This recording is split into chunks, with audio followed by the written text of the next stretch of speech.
نا بھی کام آ گیا ہے، تیرا ناز پڑھنا بھی کام آ گیا ہے، لبوں کو تیرے چومتے ہیں ملائکے، لبوں کو تیرے چومتے ہیں ملائکے، زباں پر محمد کا نام آ گیا ہے۔ آپ نے ہماری تو تعریف کر دی، لیکن یہ بیچارے جو بیٹھے ہیں ان کا بھی حق بنتا ہے تعریف کہ دوزخ کو ہر طرح کا گنہگار چاہیے۔ اس پہ سبحان اللہ نہیں ہے بھائی، سبحان اللہ سبحان اللہ کہ دوزخ کو ہر طرح کا گنہگار چاہیے، دوزخ کو ہر طرح کا گنہگار چاہیے، لیکن جنت کو مصطفیٰ کا وفادار چاہیے۔ تمنا ہے معاشر میں آقا سے میرے، ملاقات تیری ہو تو اس طرح سے، تمنا ہے معاشر میں آقا سے میرے، ملاقات میری ہو تو اس طرح سے، تجھے دیکھ کر یہ، مجھے دیکھ کر یہ، انہیں دیکھ کر یہ، فرمایا آقا کہ وہ دیکھو میرا ہمارا۔ ماشاءاللہ ہمارا یہ آج کا پروگرام اللہ تبارک و تعالیٰ نے بہت برکتوں سے نوازا ہے، ہر طرف ٹھاٹھے مارتا سمندر رجال کا نظر آتا ہے۔ اللہ تبارک و تعالیٰ مزید محبتوں میں ترقی نصیب فرمائے۔ ابھی آپ حضرات کے سامنے انشاءاللہ محفل حسن قرات کا جو سلسلہ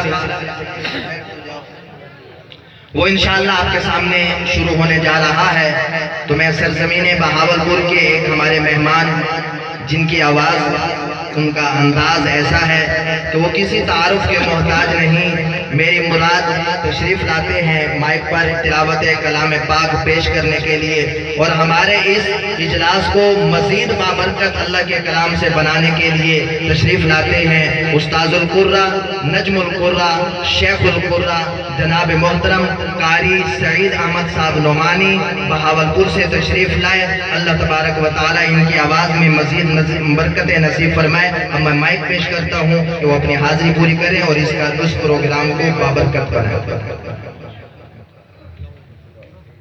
بھائیو دوستو بزرگو السلام علیکم۔ یہ دو شعر متھار پڑھ دے پچھلے سال پہلے ہفتے پڑھے سپیکر دے ہوں سارے حضرات دوشی ناتے پڑھ دے، سارے حضرات نے دروشی پڑھ گئن سو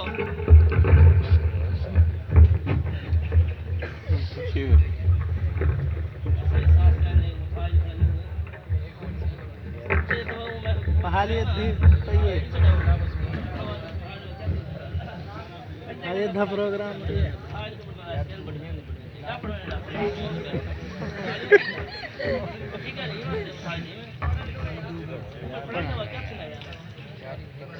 اعوذ باللہ من الشیطان الرجیم،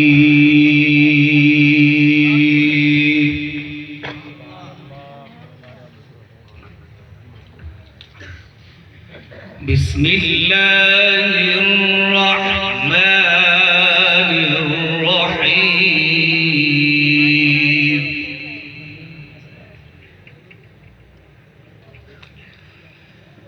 لو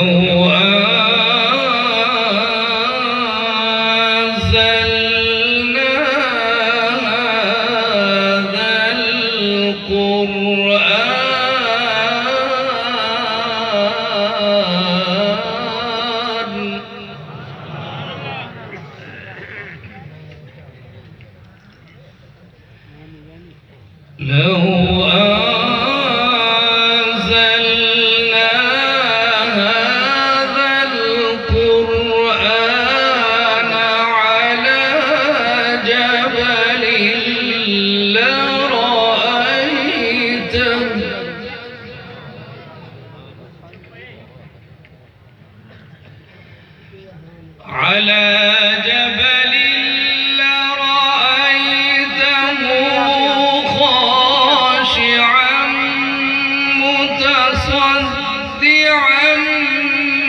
من خشية الله.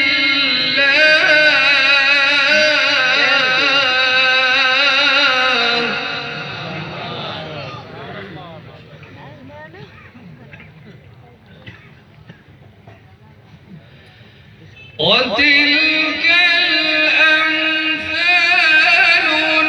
نضربها للناس لعلهم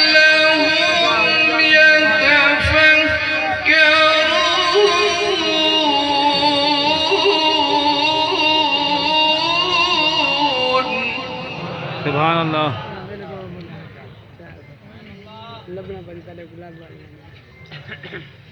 والله الذي لا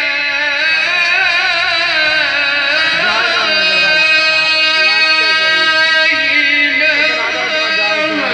إلا هو عالم الغيب والشهادة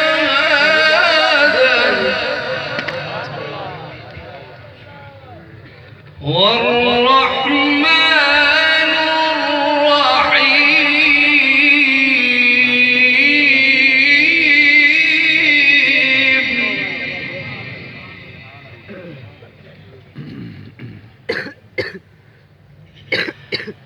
والله الذي لا إله إلا هو عالم الغيب والشهادة هو الرحمن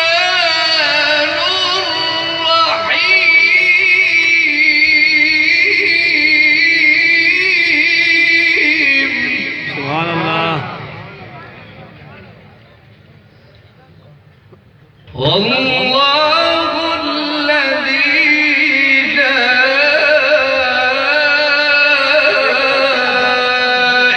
إله إلا هو الملك سبحان الله. الملك القدوس السلام المؤمن المهيمن العزيز.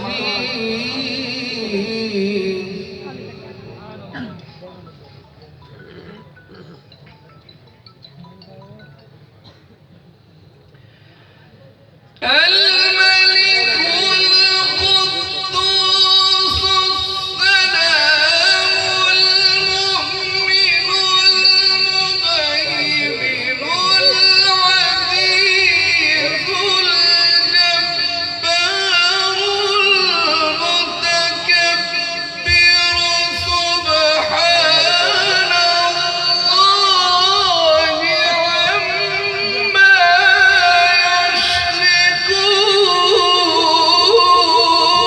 يشركون.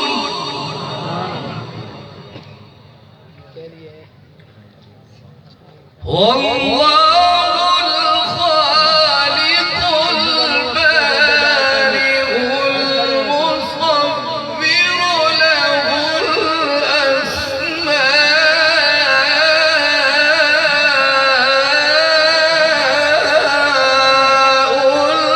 الحسنى.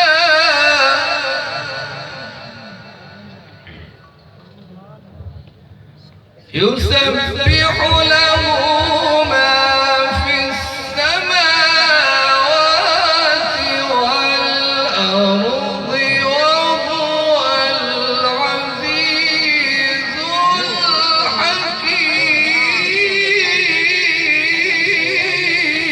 الحكيم. سبحان الله. بسم الله الرحمن الرحيم والتين والزيتون والزيتون وطور سينين وهذا البلد الأمين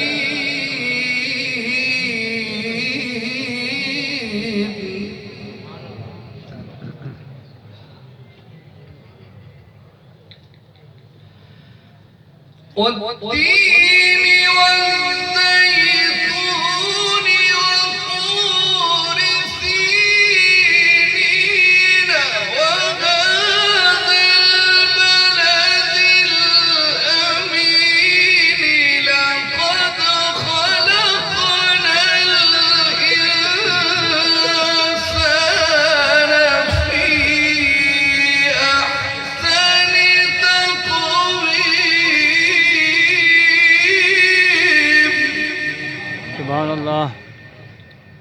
ثم رددناه أسفل سافلين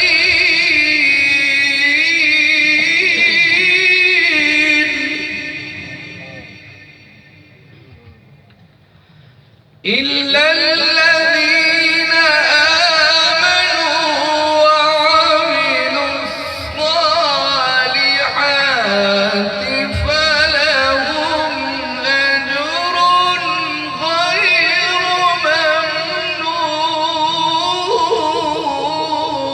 ممنون فما يكذبك بعد بالدين أليس الله بأحكم الحاكمين أليس الله بأحكم الحاكمين صدق الله العظيم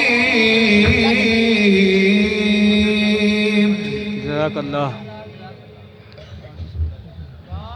تمام دوستوں کو میری طرف السلام علیکم. جی جی ماشاءاللہ میرے دوستو یہ روانی بیادری ماشاءاللہ پہلے بھی پروگرام رکھے نے ہم آج دوجا پروگرام رکھے نے. اللہ رزق کی برکت عطا فرماوے.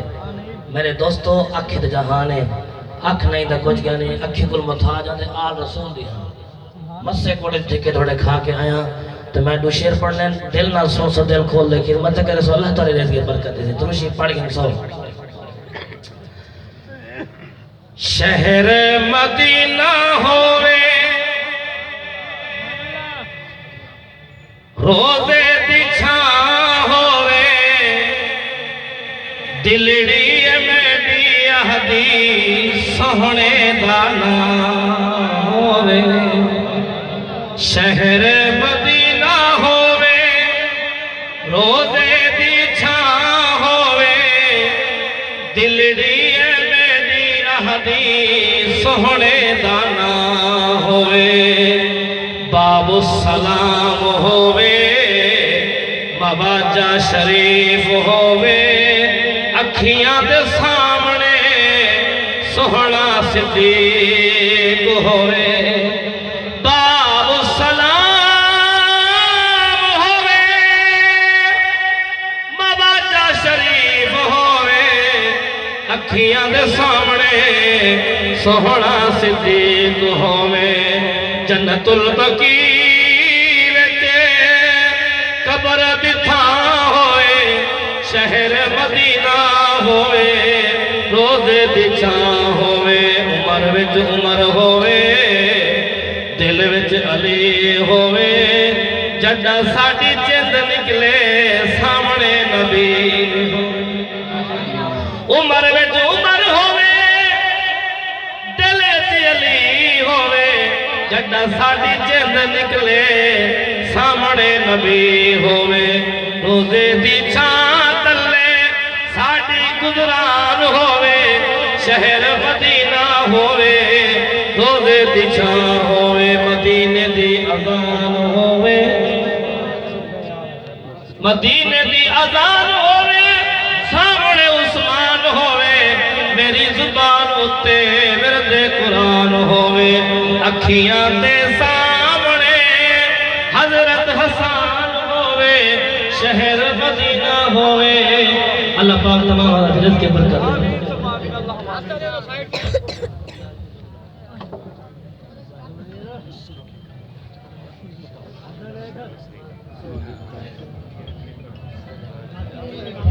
ماشاءاللہ بھائی ہمارے مہمان تشریف لا چکے ہیں. اب آپ تھوڑا تھوڑا قریب ہو جائیں. پیچھے کافی سارے مہمان انتظار میں کھڑے ہیں کہ جگہ ملے تو ہم بیٹھے ہیں.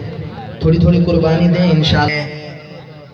تلاوت کے لیے دعوت دینے سے پہلے ہمارے اس پروگرام میں آئے ہوئے محمد افضل رحمانی صاحب، حاجی محمد رمضان ٹھیکیدار صاحب اور اسی طرح مولانا حافظ راؤ شاہد محمود صاحب پروگرام میں تشریف لائے. انتظامیہ کی طرف سے ان کو خوش آمدید کہتے ہیں، ان کا شکریہ ادا کرتے ہیں کہ وہ اپنے قیمتی اوقات میں سے وقت نکال کے تشریف لائے. ابھی آپ حضرات کے سامنے تلاوت کلام پاک کے لیے میں دعوت دینے جا رہا ہوں خیرپور بہاولپور کی ہی ایک شخصیت کو کہ ماشاءاللہ ان کا انداز، ان کی آواز بہت پیاری ہے. آپ حضرات سنیں گے تو یقیناً محظوظ ہوں گے. میری مراد قاری القرہ، نجم القرہ، استاذ القرہ محترم جناب قاری نعمت اللہ صاحب شیخ التجوید جامعہ عباسیہ بہاولپور، میں ان کی خدمت میں ملتمس ہوں کہ وہ تلاوت کلام پاک سے ہمارے دلوں کو منور فرمائیں. محترم قاری نعمت اللہ صاحب.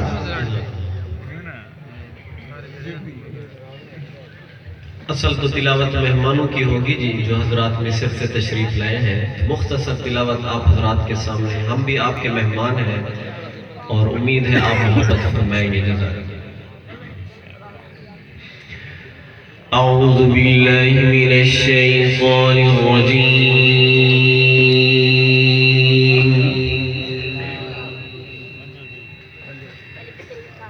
بسم اللہ الرحمن الرحیم.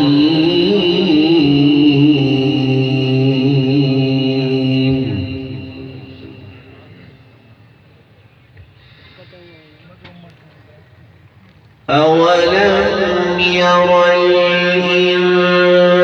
الإنسان أنا خلقناه من نطفة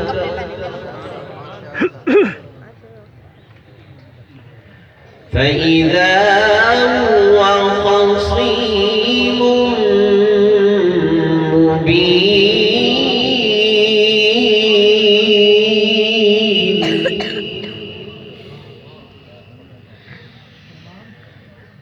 وضرب لنا مثلا ونسي خلقه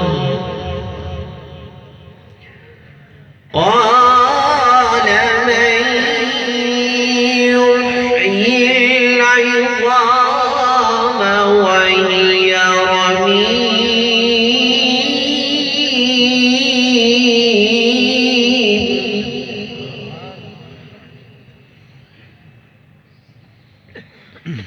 أولم ير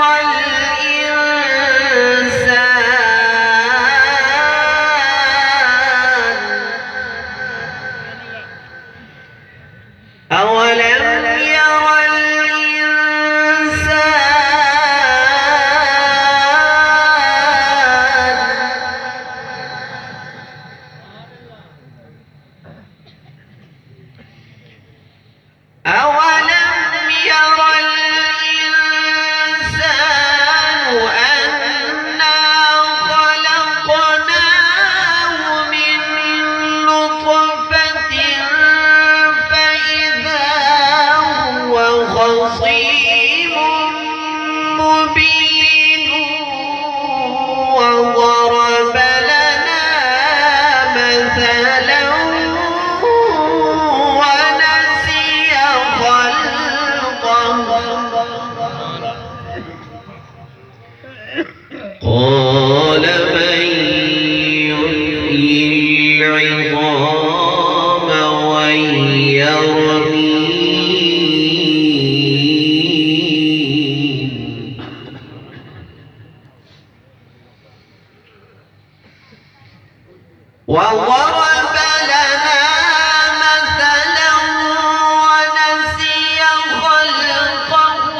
सुभान अल्लाह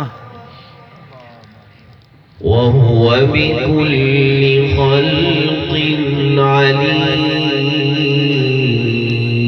عليم सुभान अल्लाह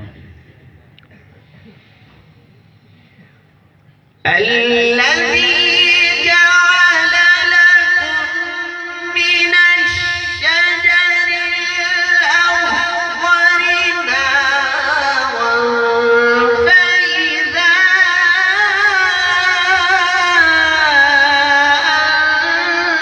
أنتم منه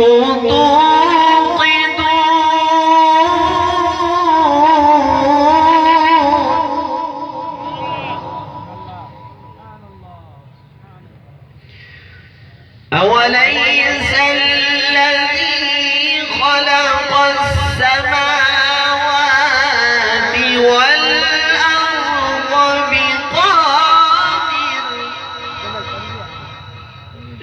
بقادر على أن يخلق مثلهم بلى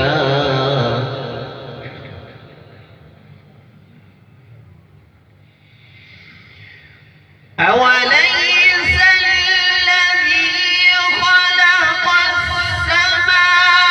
السماوات والأرض بقادر على أن يخلق مثلهم بلى بلى وهو الخلاق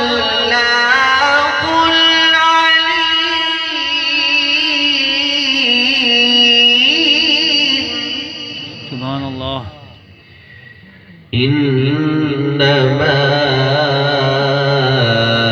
أمره إذا أراد شيئا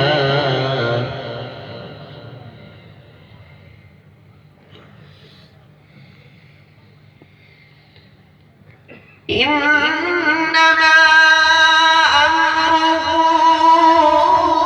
إذا أراد شيئا أن يقول له كن فيكون فسبحان الذي بيده ملكوت كل شيء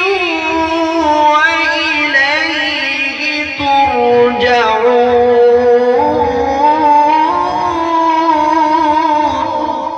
सुभान अल्लाह بسم الله الرحمن الرحيم إنا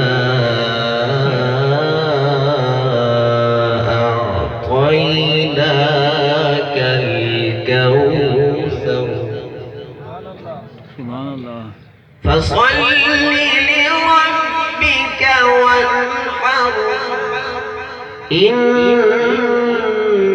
شانئك هو الأبتر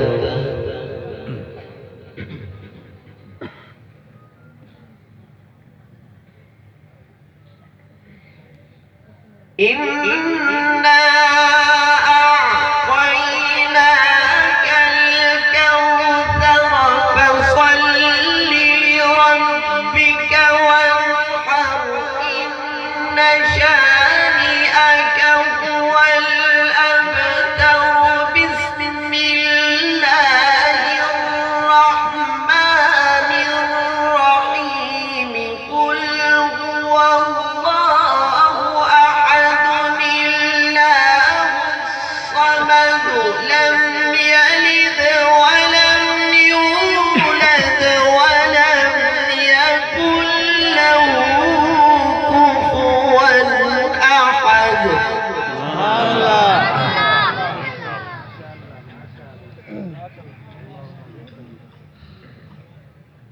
بسم الله الرحمن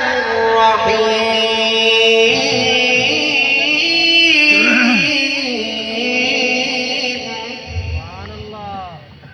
قل أعوذ برب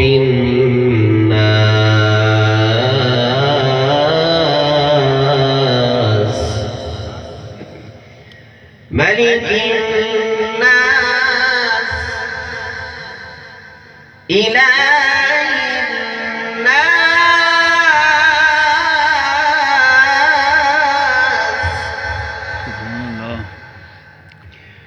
من شر الوسواس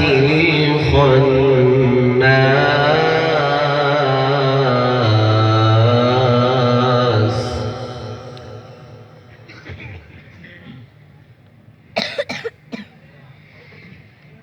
قل أعوذ برب الناس ملك الناس إله الناس من شر الوسواس الخناس الذي يوسوس في صدور الناس من الجنة والناس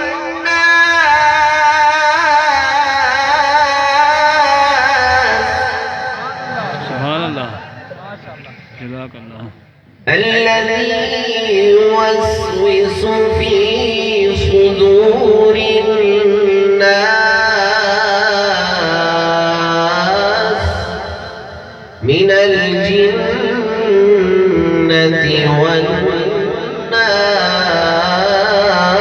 والناس صدق الله مولانا العظيم جزاك الله ما شاء الله ہر لفظ کو سینے میں بسا لو تو بنے بات ہر لفظ کو سینے میں بسا لو تو بنے بات تاکوں میں سجانے کو یہ قرآن نہیں ہے بہت ہی پیارے انداز میں خوبصورت آواز میں پہلی مرتبہ خیرپور ٹامے والی میں تشریف لانے والی آواز محترم جناب قاری نعمت اللہ صاحب خوبصورت آواز میں آپ کو تلاوت کلام پاک سے محظوظ فرما رہے تھے اللہ تبارک و تعالی ان کے انداز میں ان کی آواز میں مزید برکت نکھار پیدا فرمائے ابھی انہی مہمانوں کے ساتھ آئے ہوئے ایک اور مہمان بہاولپور سے تشریف لائے ہوئے محترم جناب بھائی محمد سلمان صاحب سے گزارش ہے کہ وہ مختصر وقت کے لیے تشریف لائیں اور اپنا مختصر کلام پیش فرمائیں محترم بھائی محمد سلمان صاحب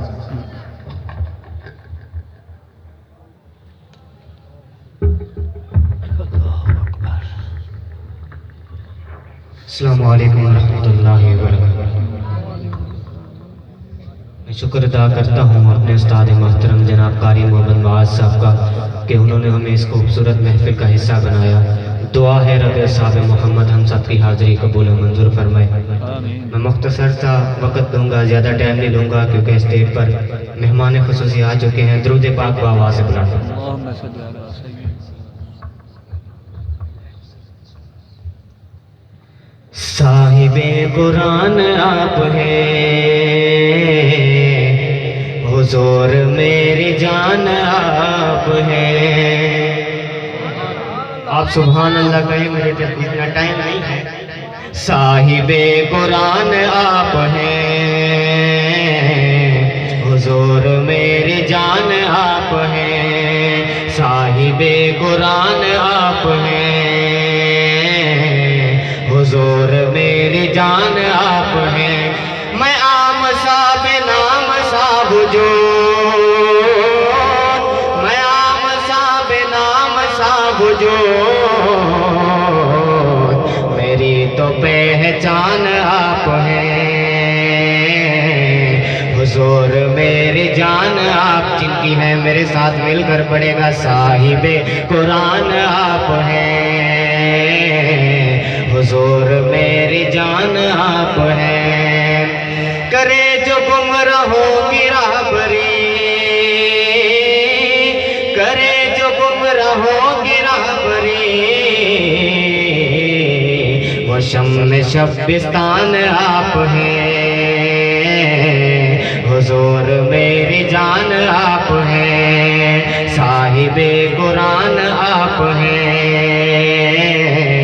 حضور میری جان آپ ہیں، اور خدا کے بعد اے میرے حضور،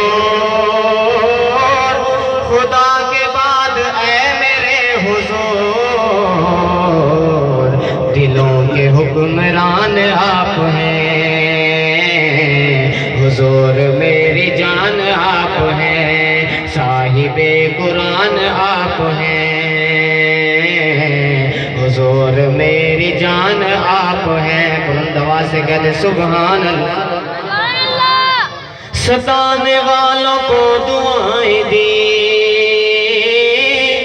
ستانے والوں کو دعائیں دی، میرے پیارے آقا کتنے مہربان آپ ہیں، حضور میری جان آپ ہیں، صاحب قرآن آپ ہیں،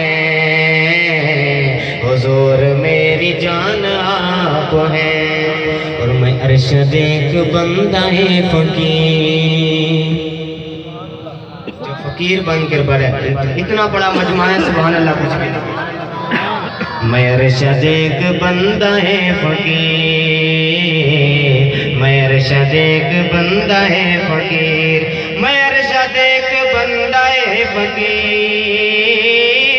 میں ارشد ایک بندہ فقیر، میری تو ساری شان آپ ہیں، حضور میری جان آپ ہیں، صاحب قرآن آپ ہیں، حضور میری جان آپ ہیں۔ صرف دو شعر شان صحابہ بلند آواز سے درود پاک۔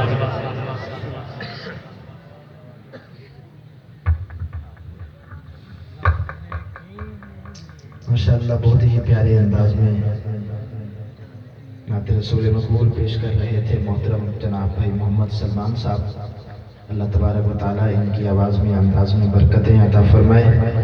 اب انشاءاللہ انتظار کی گھڑیاں ختم ہو رہی ہیں، ہمارے آخری سے پہلے مہمان آپ حضرات کے سامنے تشریف لانے والے ہیں، تو اگر آپ کی خاموشی ایسے ہی چلتی رہی تو مہمان سمجھیں گے کہ مجمع سو چکا ہے، تو آپ ایک مرتبہ بلند آواز سے کہہ دیں سبحان اللہ، اور بلند آواز سے کہہ دیں سبحان اللہ۔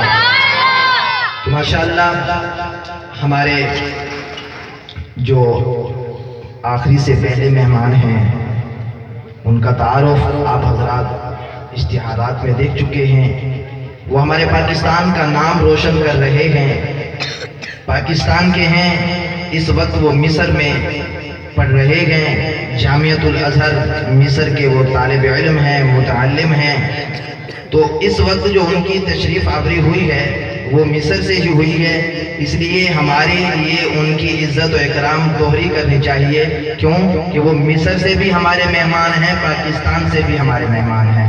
تو اب انشاءاللہ آپ حضرات کے سامنے تشریف لاتے ہیں قاری القرہ، نجم القرہ، شیخ القرہ، الشیخ القاری المقری حضرت محمد حسن رضا صاحب الازہری الاسعدی، متعلم جامعۃ الازہر مصر۔ ایک مرتبہ بلند آواز سے نعرے کا جواب دیجئے، نعرہ تکبیر، نعرہ تکبیر، تاج و تخت ختم نبوت، شان رسالت۔